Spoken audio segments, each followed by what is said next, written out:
Sabi ng Allah sa Quran, curse of Allah upon the liars.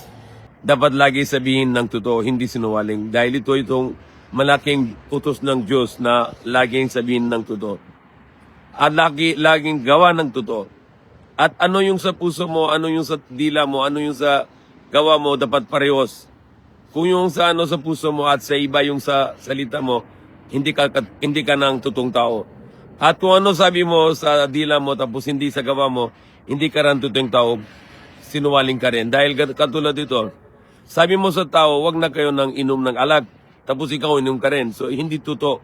Dahil yung sinabi mo iba, tapos gawa mo iba. So anong yung sabihin mo?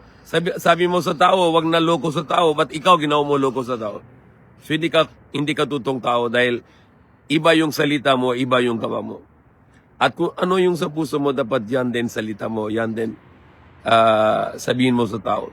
Kung sabi mo, ikaw paniniwala sa isang Diyos, dapat sabihin mo sa dila din, isa lang Diyos talaga.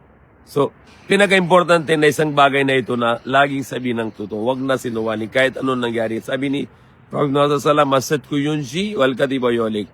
Yung katotohanan, yung laging totoo na gawa ng kaligtasan at kung laging sinungaling, sinira yung tao, bagsag yung tao.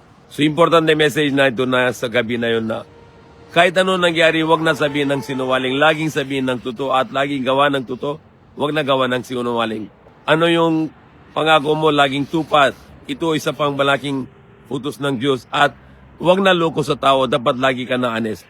Kung ganaw mo ito tatlo, malaking ginawa mo ng malaking utos ng Diyos.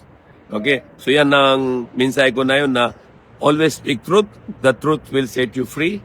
Truth will give you a good life in this and in the hereafter sa kabilang buhay. And then, the lie can bring you in the fire. Yung sinungaling, sinira yung buhay dito sa mundo at sa kabilang buhay papunta ka sa impyerno.